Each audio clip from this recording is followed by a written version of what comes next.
पिछले पार्ट में एजिन ने ली को किस किया था। ली रात को एजिन को उसके कमरे में सुलाकर जैसे ही जाने लगता है वो उसे देखते देखते दरवाजे से टकरा कर गिर जाता है। पूरी रात ली को नींद नहीं आती और सुबह हो जाती है। तभी एजिन आकर उसे वॉक पर चलने को कहती है। ली जैसे ही हाँ कहता है वो दोबारा किसी चीज से अड़कर गिर जाता है। एजिन कल रात की बातों का जिक्र करते हुए ली को टच करने की कोशिश करती है, जिससे ली बहुत ऑकवर्ड फील करने लगता है और अजीब सा बिहेव करके वहाँ से भाग जाता है। इसके बाद ली किचन में फ्रिज से कुछ निकाल रहा होता है कि तभी एजिन आकर पूछती है कि वो क्या बना रहा है। उसे पास देखकर ली फिर नर्वस हो जाता है और उसके हाथ से सामान छूट जाता है और वे दोनों मिलकर सामान उठाने लगते हैं। इसी बीच जिन्हें अपनी बहन को ढूंढते हुए वहां आ जाती है। उन्हें अजीब बिहेव करते देख ली बताता है कि वो ब्रेकफास्ट बना रहा है। जिन्हें कहती है कि उसे भी नाश्ता नहीं किया है तो क्या वो उन्हें ज्वाइन कर सकती है। नाश्ते के टेबल पर एजिन देखती है कि जिन्हें और ली आपस में शमी के बारे में बात कर रहे हैं। जो देखकर एजिन को बहुत जलन होती है और वो जल्दी जल्दी खाना खाने लगती है, जिस पर ली उसे धीरे खाने को कहता है। ब्रेकफास्ट के बाद जिन्हें बाहर होती है और ली उसके साथ जाने लगता है। सीन शिफ्ट होता है एरिक पर। उसका पीए आकर बताता है कि 2 घंटे में उसकी फ्रांस की फ्लाइट है, लेकिन एरिक फ्रांस जाने से मना कर देता है और अपनी बहन को यह बताने के लिए कहकर खुद हिट कंपनी के डायरेक्टर से मिलने चला जाता है। वहाँ एरिक शर्त रखता है कि अगर कंपनी ने दामजिन को वापस काम पर नहीं रखा तो उनकी कंपनी इनके साथ काम नहीं करेगी। इधर गाँव में कुछ लोग दौड़ते हुए ली के घर आते हैं और उसे बुलाते हैं, पर ली बाहर नहीं आता। इसके बाद ली एजेंट से कहता है कि आज वो मॉर्निंग एक्सरसाइज नहीं करेंगे और उसे अपने साथ चलने को कहता है। विलेज में कम्युनिटी फेस्टिवल होता है जहाँ 2 टीमें आपस में कंपटीशन करेंगी और जीतने वाले को टीवी मिलेगा। ली इस फेस्टिवल में हिस्सा लेने से मना कर देता है। तभी एजेंट कुछ सामान ले जा रही होती है जहाँ उसका पैर मुड़ जाता है, पर वो फिर से चलने लगती है। रास्ते में ली मोहन को बताता है कि एजेंट उसके घर पर रह रही है। घर लौटने पर एजेंट ने ली के लिए खाना बनाया होता है। तभी जिन गलती से ली के ऊपर सॉस गिरा देती है। ली फिर भी वो खाना खाता है जो कि बेहद खराब होता है। जब एजेंट प्लेट फेंकने के लिए उठाती है तो ली उसे रोकता है और इसी हड़बड़ी में उसका पैर टेबल से टकरा जाता है। एजेंट कहती है कि आजकल तुम हर चीज से क्यों टकरा रहे हो, कल रात भी तुम दरवाजे से टकराए थे। जब बोलते ही एजेंट को एहसास होता है कि उसका भांडा फूट चुका है। फ्लैशबैक में दिखाया जाता है कि कल रात एजेंट पिल्स खाने वाली थी, तभी उसने ली का नोट पढ़ा कि वो जल्दी घर आ जाएगा। उसने दवाइयां डस्टबिन में फेंक दी। जब ली आया तो एजेंट ने सोने का नाटक किया और जैसे ही ली पास आया उसने आई मिस यू कहकर उसे किस कर लिया। ली उसे गोद में उठाकर कमरे तक लाया जहाँ वो दरवाजे से टकरा गया था। यानी एजेंट पूरे होश में थी और उसने जानबूझकर सोने का नाटक किया था। प्रेजेंट में आकर एजेंट फिर अजीब बिहेव करती है और अपने कमरे में भाग जाती है। अगले दिन एरिक वहां आता है और ली से कहता है कि वो एजेंट से मिलने आया है। तभी मिस्टर पार्क एरिक को कंपटीशन में हिस्सा लेने के लिए राजी कर लेता है। एरिक के जाते ही ली भी उसके पीछे जाता है। तभी सामने वाली टीम आती है जिसके कुछ मेंबर्स बहुत ओवर एक्टिंग करते हुए एंट्री मारते हैं और उनकी टीम में एक बहुत ही भारी भरकम बंदा भी होता है। पहला राउंड आर्म रेसलिंग का होता है। मिस्टर पार्क पहले हार रहे होते हैं, लेकिन तभी संगमी उन्हें देखकर ब्लिंक करती है और चीयर करती है। मिस्टर पार्क जीत जाते हैं और खुशी में संगमी उन्हें गले लगा लेती है, जिसे देखकर बाकी सब हैरान रह जाते हैं। अगले राउंड में सामने एक एशियन चैंपियन लड़की होती है जिसके ओपोजिट संगमी आती है।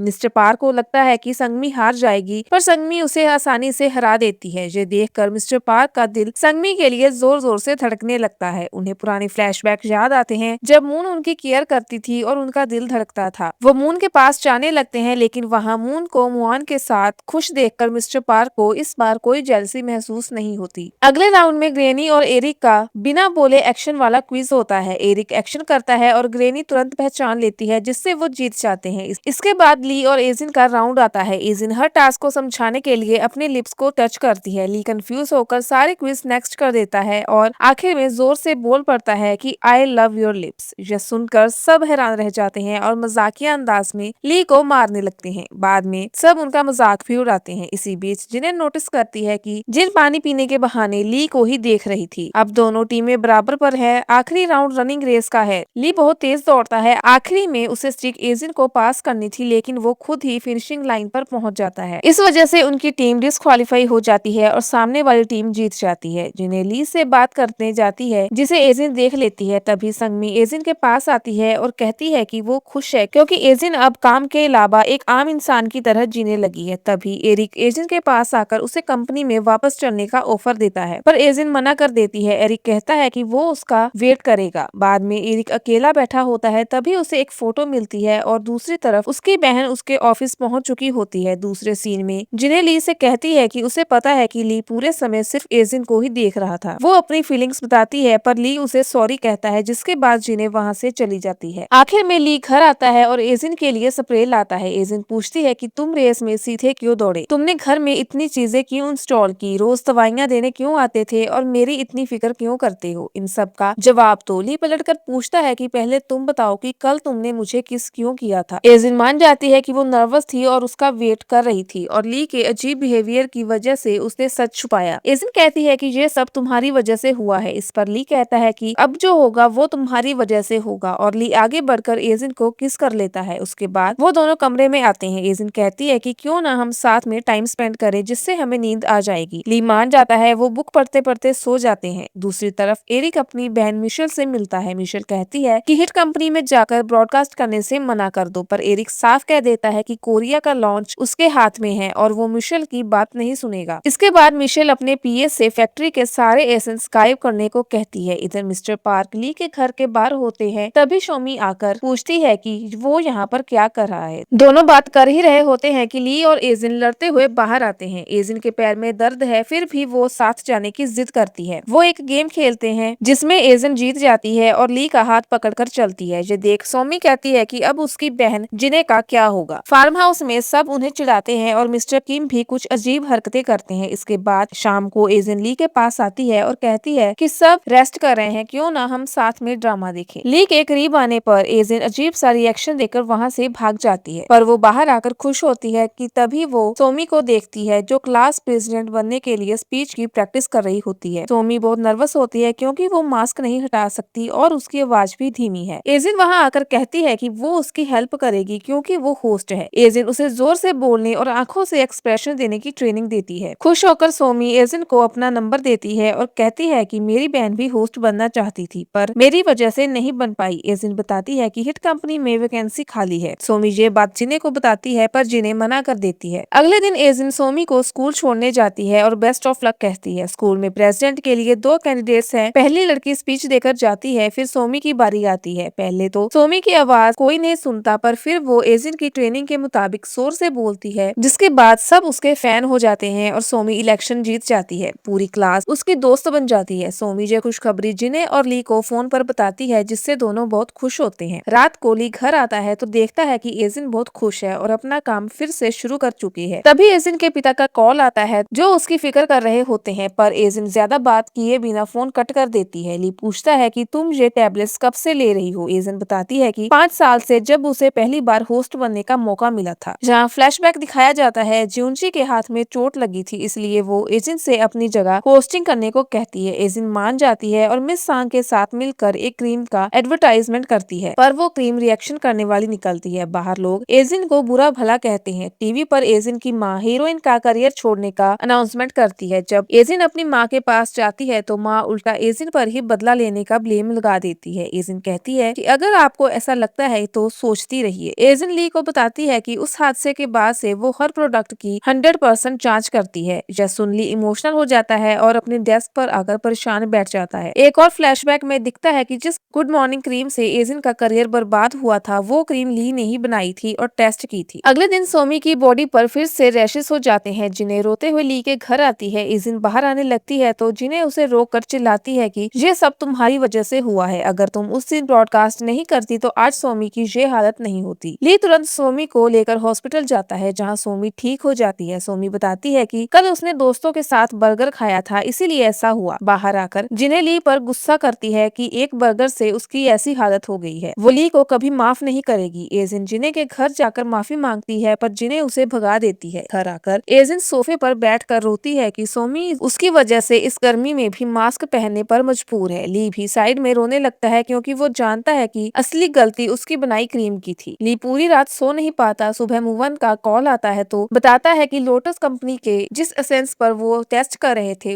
उसकी केमिकल लिमिट और खराब हो गई है। एरिक को जब यह पता चलता है तो वो मिशेल को पूरा एसेंस डिस्ट्रॉय करने को कहता है। एरिक मीडिया में इंटरव्यू देता है और अपनी गलती कबूल कर लेता है कि खराबी उनके एसेंस में थी। दाम एजेंट की कोई गलती नहीं थी, वो तो सबको बचाना चाहती थी। जदेक हिट कंपनी के चेयरमैन डायरेक्टर से एजेंट को वापस लाने को कहते हैं। इधर मुआन फ्लावर्स लेकर मून के कैफे जाता है, पर मून कहती है कि उसे प्लांट्स पसंद है, फ्लावर्स नहीं। मून मुआन से कहती है कि वो उसे बिल्कुल पसंद नहीं है। उदास मुआन ली के पास आता है पर ली टेंशन में इसे इग्नोर कर देता है। दूसरी तरफ डायरेक्टर एजेंट से मिलकर कंपनी में वापस आने को कहती है पर एजेंट सोचने का टाइम मांगती है। रात को ली बाहर बैठा होता है, तभी एजेंट स्लीप वॉकिंग करते हुए रोते हुए आती है और कहती है कि मुझे सौमी के पास जाना है, सब मेरी गलती है। ली उसे गले से लगा लेता है और अगले दिन पीए एरिक को बताता है कि एजेंट ने वापस आने से मना कर दिया है। फार्म में मिस्टर किम ली को बताते हैं कि एजेंट को कंपनी से ऑफर आया था पर उसने ठुकरा दिया। एरिक एजेंट से मिलने आता है पर एजेंट उससे माफी मांगती है कि वो वापस नहीं आ रही क्योंकि अब सारा ब्लेम एरिक पर आएगा। जिसके बाद एरिक ली के पास जाता है और कहता है कि एजेंट ये सब तुम्हारी वजह से कर रही है, अगर उसका फ्यूचर चाहते हो तो उसे यहाँ से भेज दो। उधर एजेंट को घर में कुछ डॉक्यूमेंट्स और फोटोज मिलते हैं जिससे उसे पता चल जाता है कि गुड मॉर्निंग क्रीम पर ली ही काम कर रहा था। सीन शिफ्ट होता है जिन्हें सौमी के लिए शूज लाती है। सौमी आंखों से थैंक यू कहती है और बताती है कि यह सब एजेंट ने सिखाया है। जिन्हें एजेंट के पास जाकर सौमी की मदद के लिए थैंक यू कहती है पर साथ ही वो यह भी कहती है कि वो उस ब्रॉडकास्ट वाली बात के लिए उसे कभी माफ नहीं करेगी। आखिर में एजेंट घर पहुंचती है। ली कहता है कि मुझे तुमसे बात करनी है। एजेंट कहती है कि मैंने कंपनी का ऑफर ठुकरा दिया है। ली कहता है कि मुझे पता है और सौमी के हादसे में तुम अकेली गुनहगार नहीं हो, वो क्रीम मैंने बनाई थी। एजेंट कहती है कि मुझे यह सच पहले से ही पता है। जिसके बाद ली चौंक जाता है और कहता है कि अगर पता है तो बस बात खत्म, अब तुम्हें वापस चले जाना चाहिए। एजेंट रोते हुए पूछती है कि तुमने इतने दिन मुझे अपने घर क्यों रखा। तब ली अपना दिल पत्थर करके झूठ बोल देता है कि तुम सड़क पर थी, मुझे तुम पर सिर्फ तरस आ रहा था इसलिए तुम्हें अपने घर पर रखा, पर अब तुम्हारे साथ रहने में मुझे घुटन होती है, तुम्हें यहाँ से चले जाना चाहिए। यह सुनकर एजेंट का दिल फिर से टूट जाता है। अब कहानी पास्ट में जाती है जब ली को पता चलता है कि उसकी बनाई क्रीम से लोगों को साइड इफेक्ट हो रहे हैं तो वो खुद को कसूरवार मान रहा था। तब उसकी टीम का बुसु नाम का बंदा कहता है कि ये सारा ब्लेम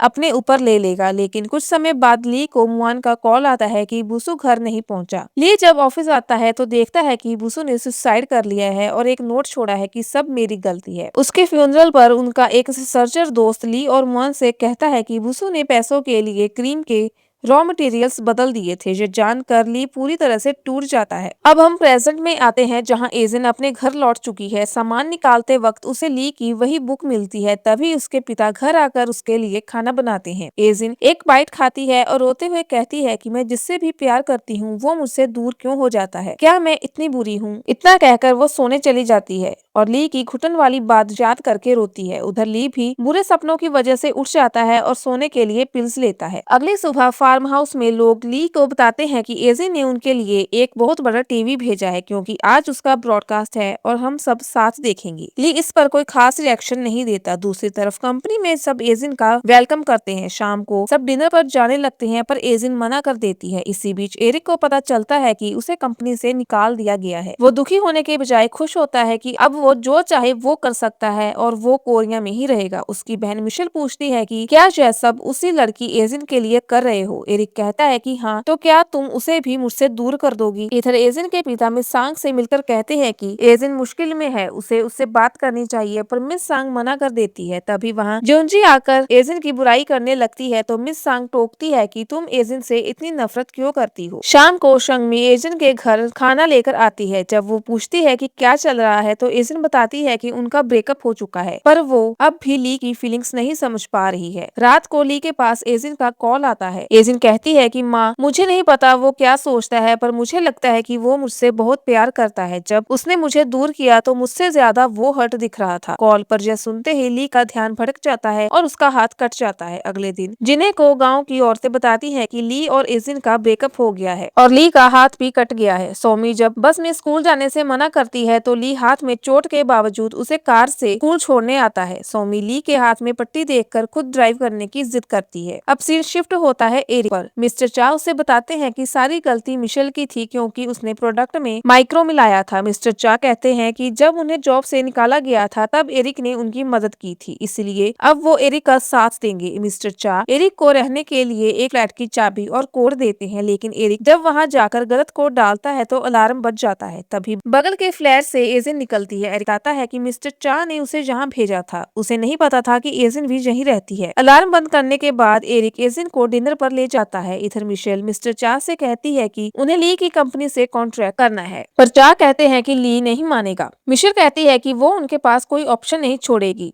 जल्दी ही मुआन और ली को पता चलता है कि उनके सारे मशरूम कॉन्ट्रैक्ट्स कैंसिल हो गए हैं। मुआन कहता है कि हमारी नेक्स्ट मीटिंग बैंकॉक में है, हमें वही बात करनी होगी, और ली मान जाता है। इधर एजेंट ली की उस बुक को देखती है तो पाती है कि जितने भी शब्द उसने उस दिन पढ़े थे, ली ने उन सब पर मार्क किया हुआ था। यह देखकर एजेंट इमोशनल हो जाती है। अगले दिन एजेंट भी बैंकॉक के उसी होटल में आती है जहाँ ली ठहरा हुआ है। दोनों आमने सामने आते हैं, पर ली सीधा निकल जाता है। मुआन ली से कहता है कि मैंने एजेंट को देखा, वो बहुत हर्ट लग रही थी। तुमने भले ही उसे छोड़ दिया, पर वो टूट चुकी है। ली बताता है कि उसने अपनी गलती की वजह से एजेंट को खुद से दूर किया है। होटल के एक कमरे में एजेंट ली को कॉल करती है, पर उसमें सिर्फ वॉइसमेल आता है। तभी मिस्टर पार्क का कॉल आता है, जो एजेंट को ली का असली नंबर भेज देते हैं। नंबर देखते ही एजेंट चौंक जाती है कि यह वही नंबर है जिस पर वो रात को कॉल करती थी। वो रात को सारी रिकॉर्डिंग सुनने लगती है। आखिरी रिकॉर्डिंग में ली रोते हुए कह रहा होता है कि मुझे तुमसे बहुत प्यार है, मैं नहीं चाहता कि तुम मेरी वजह से हर्ट हो। मेरी वजह से मेरे दोस्त की जान गई, पर जब मैं तुमसे मिला तो खुश रहने लगा। अपना ख्याल रखना, आई लव यू। यह सुनते ही एजेंट रोने लगती है। तभी ली के पास एजेंट का कॉल आता है। ली को लगता है कि वो स्लीप वॉकिंग कर रही है। एजेंट कहती है कि वो पार्क में बैठी है। ली भागता हुआ उसके पास आता है और पूछता है कि तुम ठीक तो हो। एजेंट कहती है कि मैं पूरे होश में हूँ और मैंने तुम्हारी आखिरी रिकॉर्डिंग सुन ली है। जब मुझे जरूरत थी तुम मेरे साथ थे, तो मैं तुम्हें कैसे छोड़ दूं। दोनों रोते हुए एक दूसरे को गले लगाते हैं और उनका पैचअप हो जाता है। अगले दिन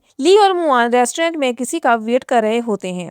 वहाँ मिशेल और मिस्टर चा आकर कॉन्ट्रैक्ट रिन्यू करने की धमकी देते हैं कि अगर हमारे साथ काम नहीं किया तो कोई तुम्हारे मशरूम नहीं खरीदेगा। ली साफ मना कर देता है। मिशेल कहती है कि सोचने के लिए वक्त है और चली जाती है। एसिन को जब मैसेज मिलता है कि ली बिजी है तो वो गुस्सा होती है कि उसके पास टाइम ही नहीं है। तभी मुआन अजीब सी हरकतें करते हुए मिशेल के कॉन्ट्रैक्ट पेपर को फाड़ कर फेंक देता है। तभी वहाँ चांगू, उनका रिसर्चर दोस्त, आता है। चांगू बताता है कि उसकी थाईलैंड और साउथ में कॉस्मेटिक की एक बड़ी कंपनी है, और जब उसे पता चला कि लोटिंग कंपनी ली को परेशान कर रही है तो वो मदद के लिए आ गया। वो लोटिंग कंपनी से नहीं डरता। यह सुनकर ली बेहद खुश हो जाता है। आखिरी सीन में ली एजेंट से मिलने आता है। एजेंट कहती है कि वो कपड़े चेंज करके आती है। तभी वहाँ एरिक आ जाता है। एरिक कहता है कि तुम यहाँ क्या कर रहे हो, मैं तो एजेंट का पड़ोसी हूँ। ली एरिक को देखकर परेशान होने लगता है कि जब भी एजेंट को जरूरत होगी एरिक उसके पास पहुँच जाएगा। अगली सुबह एजेंट बाहर एरिक से मिलती है। उधर ली सोफे से एक डरावनी सपने के कारण चौंक कर उठता है। वो फ्रिज खोलकर एजेंट का बनाया खाना टेस्ट करता है, जो बेहद नमकीन होता है। ली ग्रोसरी मार्केट जाता है, जहाँ उसे एजेंट के पिता मिलते हैं। ली बातों बातों में उससे कहता है कि उसके घर का खाना बहुत नमकीन है। इसके बाद वे दोनों एक ही बिल्डिंग के एक ही फ्लैट पर पहुँचते हैं। तब एजेंट के पिता पूछते हैं कि क्या मेरे खाने में इतना नमक था। यह सुनकर ली का रिएक्शन देखने लायक होता है। तभी वहाँ एजेंट और एरिक भी आ जाते हैं। चारों कमरे में होते हैं जहाँ एजेंट के पिता खाना बनाते हैं। खाने की टेबल पर ली और एरिक के बीच खाने का कंपटीशन शुरू हो जाता है। ली मिर्ची लगने के बावजूद सारा खाना खा लेता है। एजेंट बाद में ली से कहती है कि तुम्हें ये सब करने की क्या जरूरत थी। तब सीन शिफ्ट होता है मिस सांग और डायरेक्टर पर। मिस सांग पूछती है कि क्या एजेंट को गुड मॉर्निंग क्रीम के सच का पता था। डायरेक्टर कहती है कि उसे कुछ नहीं पता था, सब सिर्फ इसलिए किया ताकि वो अपनी माँ के साथ ब्रॉडकास्ट कर सके। यह सुन मिस सांग इमोशनल हो जाती है। उधर एजेंट अपनी माँ के साथ वाली पुरानी फोटो ली को दिखाती है और बताती है कि वो हर संडे अपनी माँ को कॉल करती थी। ली कहता है कि जब तुमने नींद में मुझे कॉल किया था तभी मैं समझ गया था कि तुम अपनी माँ को कितना मिस करती हो। अगले दिन एजेंट ब्रॉडकास्ट के लिए तैयार हो रही होती है कि तभी मिस सांग वहाँ से उसे इग्नोर करके निकल जाती है। दूसरी तरफ चांगो ली और मुआन के साथ नया कॉन्ट्रैक्ट साइन करता है और वे तीनों जश्न मनाते हैं। वो पास्ट के दोस्त बुसु को याद करके इमोशनल होते हैं। चांगो बताता है कि बुसु ने भले ही गलती की, पर उसने एक अच्छा काम किया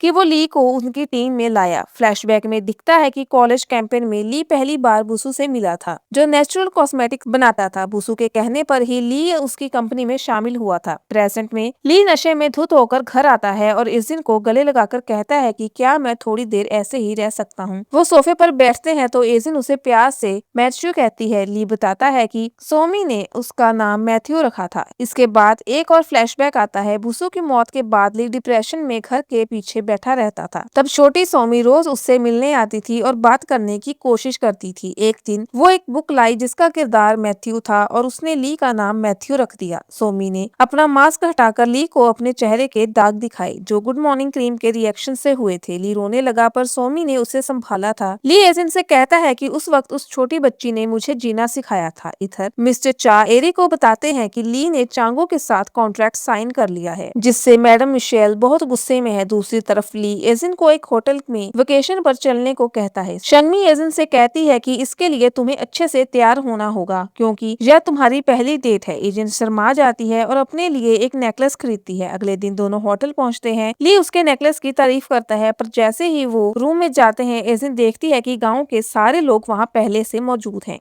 होटल में ही एजेंट अपनी टीम को कॉल करके कहती है कि आज का ब्रॉडकास्ट वही करेगी जहां जिन्हें जॉब पोस्टर्स देख रही होती है। सोमी उन्हें अप्लाई करने को कहती है पर जिन्हें मना कर देती है। तभी मिस्टर वांग जिन्हें से टकराते हैं और कहते हैं कि तुम तो उसी गांव से हो, तुम्हें भी ब्रॉडकास्ट के लिए अप्लाई करना चाहिए। इधर ब्रॉडकास्ट शुरू होता है पर कोई मेल मॉडल नहीं होता, इसलिए वो मिस्टर पाल को अजीब से कपड़े पहनाकर स्टेज पर भेज देते हैं, जिसे देख सब हंसते हैं पर शंगमी उन्हें क्यूट कहती है। बाद में दूसरी तरफ मुआन मून के पास आता है और उसकी मदद के लिए उसे एक दूर गांव के घर ले जाता है। वहां एक बूढ़ी औरत बताती है कि उसके पति का एक्सीडेंट हो गया है और वो चल नहीं सकते, क्या तुम उन्हें नहलाने में मदद करोगे? मुआन खुशी खुशी उनकी मदद करता है जिससे उसके कपड़े गंदे हो जाते हैं। मून यह देखकर मुआन से इम्प्रेस होने लगती है। वापस आते समय मून नोटिस करती है कि मुआन ने वॉच नहीं पहनी है। मुआन कहता है कि तुम्हें वॉच पसंद नहीं थी क्योंकि तुम्हें इसके बारे में बहुत इन्फॉर्मेशन है, बस वो वॉच कोई ऐसा इंसान पहनता था जो मुझे पसंद नहीं था। यह कहकर वो चली जाती है। इधर एजेंट ली पर गुस्सा होती है कि हमारी डेट खराब हो गई, पर ली कहता है कि डेट तो अब शुरू हुई है। दोनों वॉक करते करते स्ट्रीट फूड खाते हैं। अगली सुबह मिशेल के ऑफिस में मिस्टर चा आते हैं। उनकी आवाज सुनते ही मिशेल एक सीक्रेट फाइल को लॉक करके छुपा देती है। मिस्टर चा चिल्लाते हैं कि आपकी कार को कुछ हो गया है और उन्हें नीचे ले जाते हैं। उनके जाते ही एरिक वहां आता है, उसे चाबी मिल जाती है और वो उस सीक्रेट फाइल को खोलकर उसके फोटोज ले लेता है। नीचे मिस्टर चा मिशेल को खाने के बारे में बताकर टाइम पास कर रहे होते हैं, जिससे मिशेल गुस्सा हो जाती है। जब वो ऑफिस लौटते हैं तो एरिक वहां से जा चुका होता है। मिशेल चा को चेतावनी देती है कि दोबारा ऐसा किया तो तुम्हारी नौकरी हाथ से चली जाएगी। गांव लौटने पर सब ली को थैंक यू बोलते हैं। तभी सोमी कहती है कि वो अपनी बहन जिने से नाराज है क्योंकि उसने होटल में उसे कुछ भी खाने नहीं दिया, इसीलिए वो ली के घर रहेगी। ली बाद में सोमी को जिने के पास छोड़ आता है। जिने ली को पैसे देती है और कहती है कि अब वो जहाँ नहीं रहेंगे, वो सियोल जा रहे हैं। ली कहता है कि सोमी को जहाँ रहना पसंद है, पर जिने कहती है कि जब सोमी को तुम्हारे और उस क्रीम के सच का पता चलेगा तो क्या होगा। ली जिने से सच छुपाने को कहता है। घर आकर ली को पता चलता है कि सोमी गायब है। पूरा टाउन उसे ढूंढने लगता है। तभी ली को याद आता है कि वो अपने घर के बैकयार्ड में जाता है जहाँ सोमी बैठी हुई होती है। सोमी रोते हुए कहती है कि उसे सब पता चल चुका है कि वो क्रीम ली ने बनाई थी। ली उससे माफी मांगता है पर सोमी कहती है कि वो ली को छोड़कर कहीं नहीं जाएगी, वो हमेशा उसके साथ ही रहेगी। ली उसे संभालता है और कहता है कि वो बड़ी होने तक उसका साथ कभी नहीं छोड़ेगा। ली उसे जिने के पास लाता है और सोमी की जिद के आगे जिने भी मान जाती है। अगले सीन में एरिक मिस्टर चा को दिखाता है कि उसे वो सीक्रेट फाइल मिल गई है, पर उन्हें नहीं पता कि यह किस काम की है। इधर ली एजेंट से कहता है कि वो फिर से कॉस्मेटिक का काम शुरू करने वाला है, जिसे सुनकर एजेंट खुश होकर उसे गले लगा लेती है। लेकिन कहानी में सबसे बड़ा ट्विस्ट तब आता है जब आखिरी सीन में मिशेल एक अनजान शख्स से मिलती है और वो और कोई नहीं बल्कि चांगो है। चांगो मिशेल से मिला हुआ है और वो ली का सारा सामान चोरी करके मिशेल को देने का प्लान बना रहा होता है। मिशेल कहती है कि ली नया प्रोडक्ट बना रहा है जो हमारे लिए प्रॉब्लम है, पर चांगो कहता है कि 5 साल पहले भी ली फेल हुआ था और इस बार भी वही होगा। इधर घर पर ली काम कर रहा होता है तो एजेंट उसे देख रही होती है। ली उसे एक प्यार भरा नोट दिखाता है, तुम अपनी ब्यूटी से मुझे डिस्ट्रैक्ट कर रही हो। एजेंट सोने चली जाती है पर कुछ घंटे बाद जब वो वापस आती है तो ली अब भी काम कर रहा होता है। एजेंट उसके सामने अपनी नींद की सिर्फ एक टैबलेट खाती है। इसके बाद और जैसे ही वो ली के करीब आती है तो ली खुद को रोक नहीं पाता। अगले दिन एजेंट अपनी टीम को बताती है कि वो फिर से ब्रॉडकास्ट करेगी, जिससे सब खुश हो जाते हैं। उधर लैब में ली एक ऐसी क्रीम का टेस्ट पूरा कर लेता है जो स्किन को 50% जल्दी रिकवर कर सकती है। मुवान ये सुनकर बहुत खुश होता है कि तभी चांगो वहां आता है और कहता है कि इस प्रोडक्ट की प्राइस हाई होनी चाहिए, पर मुवान मना कर देता है कि हमें सिर्फ प्रॉफिट नहीं सोचना, लोगों की मदद करनी है। रात को ली एजेंट को एक रेस्टोरेंट में वो क्रीम प्रमोट करने के लिए लिफाफा देता है, जिसे देख एजेंट खुश हो जाती है। कुछ दिन बाद बार मीटिंग में एजिन कहती है कि क्रीम की स्मेल अच्छी नहीं है, इससे फ्रेग्रेंस ऐड करनी चाहिए, पर ली मना कर देता है कि यह रॉ क्रीम है। दोनों के बीच बहस हो जाती है और वे मीटिंग से चले जाते हैं। टीम के लोग सोचते हैं कि उनके बीच लड़ाई हो गई है, इसलिए वे उनका पीछा करते हैं, पर बाहर आकर देखते हैं कि दोनों का रोमांस चल रहा होता है। इसी बीच ली को खबर मिलती है कि क्रीम का नेशनल टेस्ट पास हो चुका है। ली यह क्रीम छोटी सोमी को देता है और उसका नाम रखने को कहता है। सोमी इसका नाम नूरी क्रीम रखती है। ली लैब में एजिन को यह नाम दिखाता है, जिसे देख एजिन इमोशनल होकर उसे गले लगा लेती है। अगले दिन एजिन की डायरेक्टर भी इस क्रीम के लिए हाँ कर देती है। सब सेलिब्रेट करते हैं, पर संगमी मिस्टर पार्क को मिस कर रही होती है। वो बाहर जाकर बहुत ड्रिंक करती है कि तभी मिस्टर पार्क वहाँ आते हैं। संगमी नशे में कहती है कि क्या मैं कहूँ मर जाओ तो तुम मर जाओगे। तभी मिस्टर पार्क टेबल पर लेट जाते हैं और संगमी के गाल पर किस करते हैं। बदले में संगमी भी उन्हें किस करती है। अगली सुबह एजेंट वॉक पर होती है कि तभी एरिक आता है और फिर से बारिश होने लगती है। एरिक पूछता है कि तुम उस दिन मुझसे मिलने क्यों नहीं आई थी। एजेंट फ्लैशबैक बताती है कि उसने अलार्म सेट किया था, पर नई दवाइयाँ खाने की वजह से वो पूरे दिन सोती रह गई और जब शाम को कैफे पहुंची तो एरिक जा चुका था। एरिक पुरानी यादों के लिए उसे थैंक यू कहता है। इधर ऑफिस में मिस्टर अवांग आते हैं कि उन्होंने क्रीम टेस्ट करने के लिए 30 लोगों को सिलेक्ट किया है। तभी कहानी में मोड़ आता है। मिशेल मिस्टर चा को पकड़ लेती है कि तुम एरिक से मिलकर सब बता रहे हो। मिस्टर चा वहाँ गुंडों से फाइट करते हैं, उन्हें मार पड़ती है, पर वो एरिक को एक सीक्रेट पेन ड्राइव दे देते हैं। उधर ली और एजिन एक इन्फ्लुएंसर की पोस्ट देखते हैं कि नूरी क्रीम लगाने से उसकी स्किन खराब हो गई है। चांगो तुरंत एक आर्टिकल पब्लिश कर देता है कि यह वही बंदा है जिसने गुड मॉर्निंग क्रीम बनाई थी। यह सुनकर गुस्से में लोग ली के घर के बाहर प्रोटेस्ट करने पहुंच जाते हैं और एक बंदा ली को थप्पड़ मार देता है। लैब में भी तोड़फोड़ होती है और गांव वाले भी ली के खिलाफ हो जाते हैं, लेकिन तभी वहां ग्रेनी आती है और सब पर चिल्लाते हुए कहती है कि ली मेरा बेटा है, उसने हमारे लिए बहुत कुछ किया है। फ्लैशबैक में दिखता है कि ग्रेनी का असली बेटा एक हादसे में मारा गया था, जिसके बाद बुरे दौर से गुजर रहे ली को ग्रेनी ने अपना बेटा मान लिया था। सब इमोशनल हो जाते हैं। ऑफिस में मिस सांग देखती है कि ज्यूनजी से एक अनजान शख्स मिलने आया है। यह शख्स ज्यूनजी से कहता है कि तुमने नूरी क्रीम टेस्ट करने वालों की लिस्ट देकर बहुत अच्छा किया। मेरा टारगेट नूरी क्रीम नहीं बल्कि ली को बर्बाद करना है। इधर मिस्टर चा एरिक को एक फुटेज दिखाते हैं जिससे साबित होता है कि यह शख्स चांगो है। वो ली और मूवन के पास जाकर बताते हैं कि चांगो ने उसे धोखा दिया है और मिशेल एशियन मार्केट में ली के रॉ मटेरियल्स का यूज करके अपना प्रोडक्ट लॉन्च करने वाली है। ली जब चांगो के पुराने क्लाइंट से मिलता है तो उसे पता चलता है कि चांगो एक बड़ा फ्रॉड है। उसने पहले भी कई लोगों का डेटा और क्रीम चुराकर घटिया रॉ मटेरियल से बनाई क्रीम को हाई प्राइस में बेचा था। दूसरी तरफ उदास मूवन मून के कैफे जाता है। मून उसे ड्रिंक ऑफर करती है। मून कहता है कि मेरे दोस्त ने जो किया मुझे समझ नहीं आ रहा। मून कहती है कि बुरे लोगों को भूल जाना ही अच्छा है। मून पूछता है कि क्या तुम उसी बंदे की बात कर रही हो जो वो वॉच पहनता था। मून हाँ कहती है और उसके लिए हॉट कॉफी बनाने चली जाती है। इधर एजेंट को पता चलता है कि जिस लड़की ने स्किन खराब होने की पोस्ट डाली थी वो उन्हीं 30 लोगों की लिस्ट में से एक है। वो उन लोगों को कॉल करते हैं तो कोई फोन नहीं उठाता। एजेंट क्रीम की लैब जांच करवाती है जिससे कोई डिफेक्ट नहीं निकलता।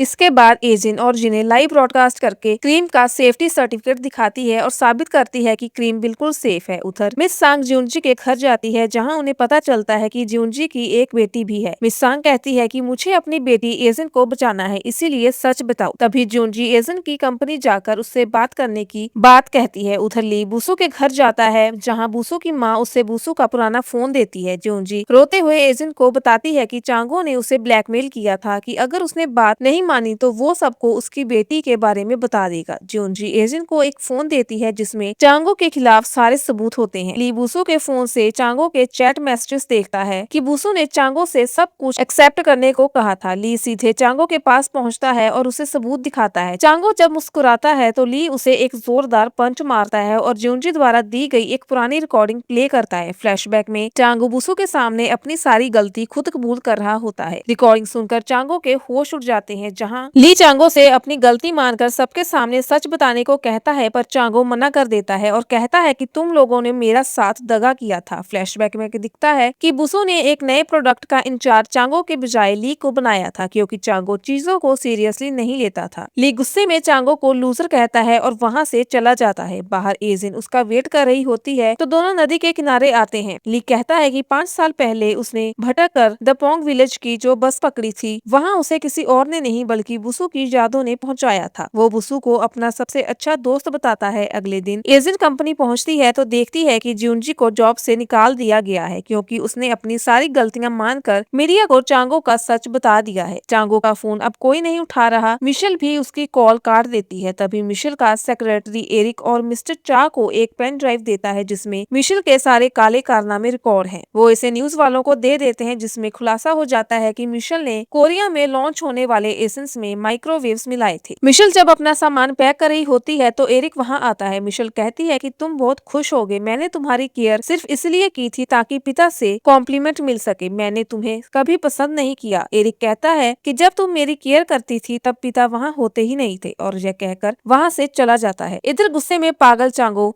कुछ गुंडों को ली को मारने के लिए गांव भेजता है। रास्ते में वो मिस्टर किम को पीटते हैं और फिर टाउन में आकर तोड़फोड़ करने लगते हैं। मूवन बीच बचाव करने आता है तो एक गुंडा उसके सिर पर मार देता है और वो बेहोश हो जाता है। ली मूवन को बचाता है, तभी सारे गाँव वाले लाठी डंडे लेकर आ जाते हैं और गुंडों को बुरी तरह कूट कर भगा देते हैं। रास्ते में पुलिस उन्हें गिरफ्तार कर लेती है। तभी ली को चांगो का सुसाइड मैसेज मिलता है। ली भाग कर चांगो के पास पहुँचता है, उसे समझाता है और चांगो सुसाइड करने का इरादा बदल देता है। हॉस्पिटल में मूवन को होश आता है पर वो दवा के असर से मिस्टर किम को मून समझकर किस कर लेता है। मून कहती है इसे किसी बड़े हॉस्पिटल ले जाना पड़ेगा। इसके बाद ली और मूवन अपने दोस्त बुसु की कब्र पर जाते हैं और वादा करते हैं कि अब वो जो भी बनाएंगे बेस्ट बनाएंगे। उधर एजेंट की डायरेक्टर बताती है कि जोनजी को सच बताने के लिए एजेंट की माँ ने ही मनाया था। एजेंट अपनी माँ से बात करती है और फैसला करती है कि वो इस नई नूरी क्रीम का लाइव ब्रॉडकास्ट सीधे द पोंग विलेज के फार्म से करेगी। ब्रॉडकास्ट के दिन गाँव में खूब तैयारियां होती है। एरिक और ली की राइवलरी अब भी खत्म नहीं हुई है, इसलिए वो